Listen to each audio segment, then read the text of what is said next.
días, camaradas, combativas. Saludos, Maribel. Saludo de hermandad afrodescendiente y panafricana.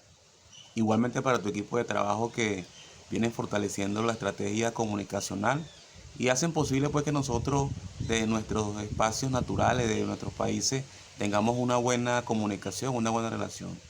Y bueno, a petición de Maribel y al equipo de trabajo de Acción Afro Dominicana, eh, tenemos muchas particularidades como país, como región, específicamente la situación geográfica, los periodos de tiempo, son particulares en cada país, pero donde tenemos una gran coincidencia, y eso es una gran virtud tenerla, es que somos hijos de la madre tierra, somos hijos de África, somos descendientes de africanos, es decir, somos afrodescendientes. Y eso nos da a nosotros, digamos, una posibilidad, una oportunidad todos los días para seguir afianzando nuestro liderazgo y seguir trabajando en función del mundo pluripolar y en función de la unidad de los pueblos en el marco de la diplomacia de los pueblos. Nosotros en esta oportunidad vamos a conversar un poco sobre el día de la abolición de la esclavitud. Venezuela es un país, al igual que los demás, que tiene una historia de rebeldía, de resistencia y de cimarronaje, eh, que ha permitido, que ha parido, ¿no?, todo este proceso revolucionario. Y en primer momento lo que podemos reflejar es que desde que se inicia el proceso de colonización acá en Venezuela o en el Caribe o en América Latina, se inicia también un proceso de resistencia indígena que le va dando cuerpo, que le va dando forma a un conjunto de planteamientos e ideas que posteriormente, años después, van a ir concretándose en una revolución bolivariana en el caso venezolano. Nosotros tenemos data, tenemos conocimientos o registros históricos de la resistencia o del cimarronaje que desde el año 1500 se empezaron a dar en Venezuela, ¿no? Esos africanos traídos de manera forzada en la diáspora eh, hicieron lo propio para su libertad, ¿no? Para oponerse al sistema esclavista. Y ya para el año 1797, cuando se da la gesta preindependentista de José Leonardo Chirino en Falcón, ya habían más de 54 rebeliones de la perspectiva afrodescendiente, más de 54. O sea, ya está empezando a convulsionar, ¿no?, el punto de vista político, la patria. De hecho, y tomo esto como referencia, luego que Chirinos en el año 1795 hace esa gesta preindependentista, años más tarde, 2 años después, se conoce en Venezuela como algo que tiene el nombre de la conspiración de Guali y España. Eran dos abogados o patriotas que tomaron como referencia a Chirinos y dijeron, bueno, pero si Chirinos hizo esa gesta preindependentista para zafarse del yugo español, ¿por qué nosotros no hacer un conjunto de ordenanzas del Cabildo de Caracas que pongan en jaque el gobierno español? Y bueno, paulatinamente se fueron dando algunos hechos. Luego apareció Miranda en la escena política, luego Bolívar, el libertador nuestro. Y así sucesivamente se fueron dando hechos que fueron dándole forma, tal vez más lenta, tal vez más rápida, pero fueron de alguna manera construyendo a futuro lo que tenemos hoy como revolución bolivariana. Nosotros, específicamente para el tema de la abolición de la esclavitud, podemos tener un punto de partida, ¿no? Ya le he comentado un poco de historia, pero Bolívar, después que cae la Segunda República, él es, digamos, echado de Venezuela por la persecución que había en ese momento, y él se va a Haití, perdón, se va a Jamaica, buscando un reencuentro consigo mismo, buscando alguna respuesta de situaciones que no fueron resueltas en su momento, y de Jamaica él hace un enlace para ir a Haití. En Haití el presidente es Alexandre Petión. Ya Haití era una patria libre, era el ejemplo de las Américas. Y entonces, cuando Petión condiciona a Bolívar y le dice que la, la única medida que él pondría de manera taxativa es que abogara por la abolición de la esclavitud y que llamara a todos esos esclavizados a conquistar su libertad. Y es así como es en el año 1815 cuando Bolívar viene en la expedición de los Cayos viene de Haití. Al Petión lo había dotado de armamento, de un ejército, de una imprenta, entre otras cosas. Y Bolívar viene triunfante en la expedición de los Cayos y empieza a construir, empieza a diseñar, a pulir la idea de abolir la esclavitud. Más allá de eso, en el año 1819, ya en el Congreso de Angostura, Bolívar en su gran discurso, él ahí aboga, ¿no? y establece una línea muy estratégica, muy específica, mejor dicho, que es necesario abolir la esclavitud. Estamos hablando del año 1819.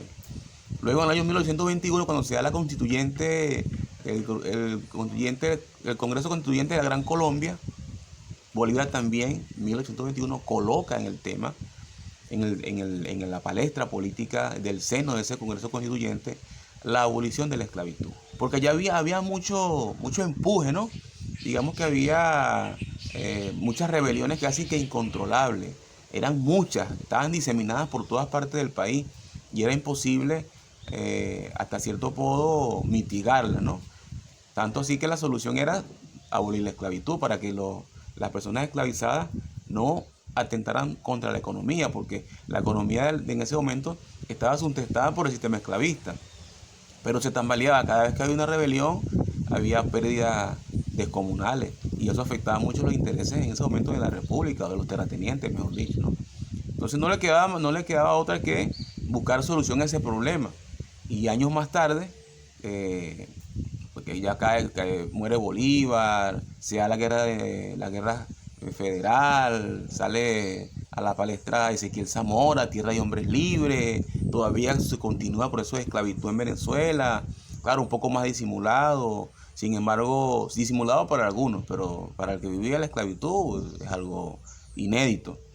Y luego de todo ese proceso histórico que se da en Venezuela, en el año 1854, con el presidente era José Gregorio Monaga, y él plantea la abolición de la esclavitud por todo ese devenir histórico que se estaba dando, era imposible parar, y él la decreta, pero eso te deja dos cosas, digamos, sustantivas: lo positivo, que es la libertad para los esclavizados y esclavizadas, y lo negativo, que bueno, que ellos fueron echados de las tierras donde trabajaron durante todos sus años, no tenían vivienda, y eso generó una carga años más tarde al Estado. Pues ya eso empieza a convertirse como en una especie de...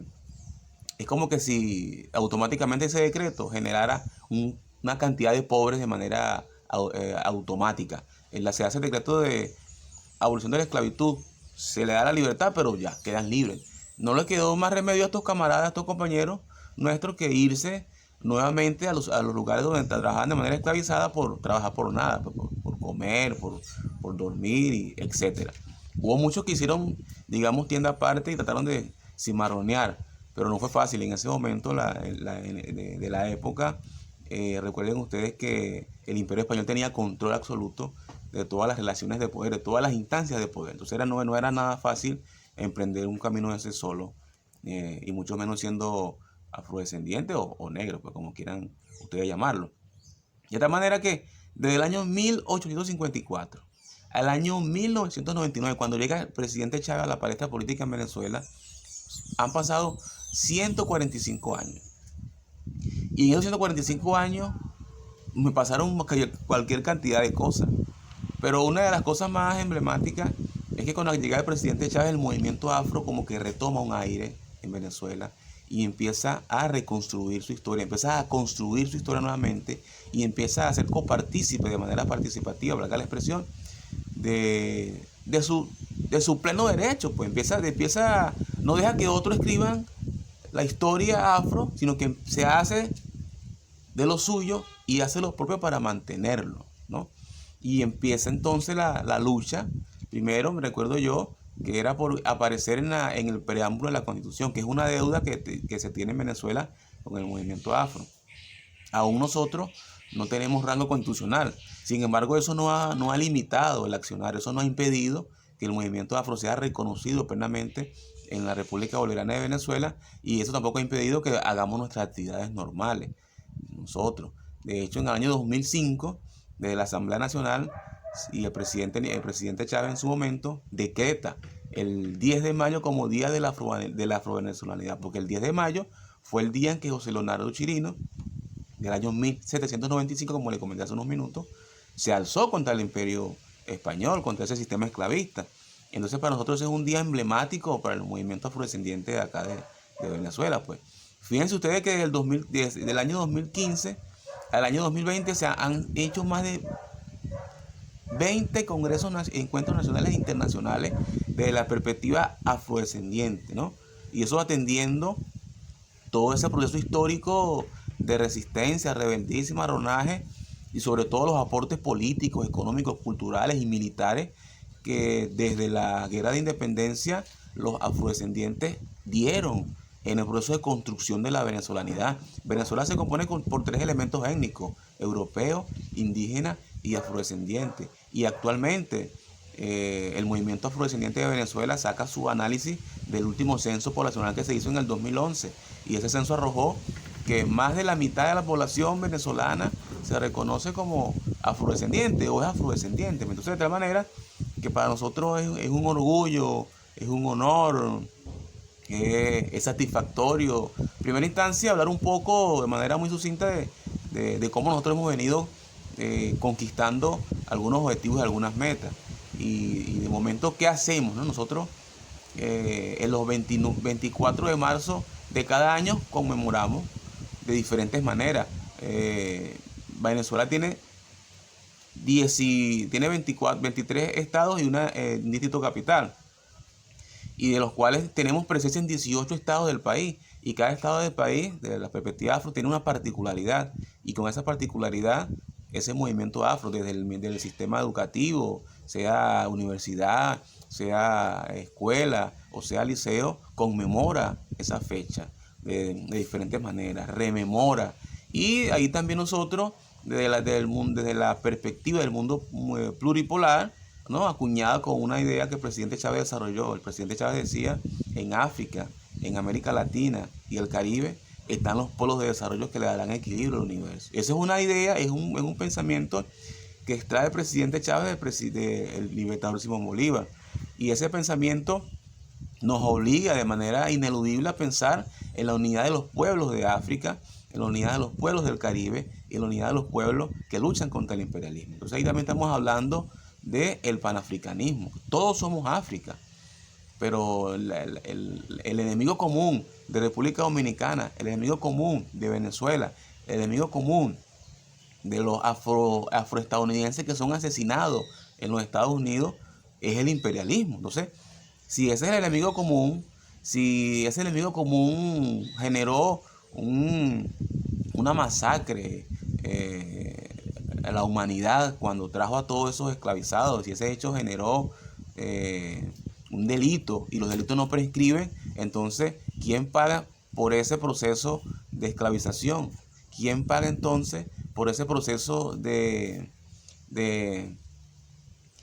diaspórico forzado? ¿Quién paga? Eso no puede quedar impune. Por eso nosotros, en el marco del Deseo Internacional para las Personas Afrodescendientes, que tiene 3 elementos esenciales: reconocimiento, desarrollo y justicia, y también bajo el planteamiento de las reparaciones de la esclavitud y el colonialismo, bueno, nosotros demandamos y en consecuencia hemos estado haciendo actividades internacionales para avanzar en la unidad política de los pueblos de África, América Latina y el Caribe en función de las reparaciones de la esclavitud y el colonialismo. En el año 2018, por ejemplo, se creó el Frente Afrojuvenil Antiimperialista José Leonardo Chirino. Ese instrumento juvenil es para la juventud y con ese lineamiento estratégico.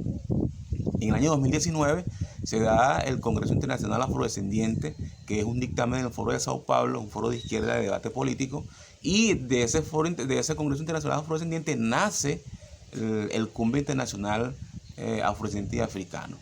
Entonces son instancias políticas nacionales e internacionales que paran la revolución bolivariana, pero que tienen su génesis o que tienen su nacimiento en el devenir histórico, que se viene dando desde Chirino, desde Bolívar, desde Manu Chalgarín, desde Guillermo Rivas, desde Juana la Avanzadora, desde Argelia Laya, que son líderes y lideresas que dieron sus aportes políticos a la construcción de la venezolanidad. De tal manera que nosotros creemos firmemente en que sabemos que hay muchas dificultades, eso no lo negamos, pero por encima de las dificultades está la capacidad política, está el ideario bolivariano, chavista, revolucionario, cimarrón, de rebeldía, indígena, panafricano, socialista, que nos permite avanzar con las dificultades que tenemos. Y estamos resueltos y resueltas a ser libres, nada nos va a detener. Lo que sí nosotros ponemos, digamos, como de condición es que entiendan, solamente que entiendan lo que sucede en Venezuela y que asuman el compromiso que estamos dando. Nosotros tenemos un gran compromiso con los pueblos del mundo y lo vamos a ir honrando en la medida de las posibilidades. Pero más temprano que tarde yo estoy seguro que este imperio va a caer de la manera más terrible y no se va a levantar jamás. Entonces, para mí, desde mi corazón revolucionario de Cimarrón, un saludo para mi gente de República Dominicana. Vengo de provecho, pero yo tengo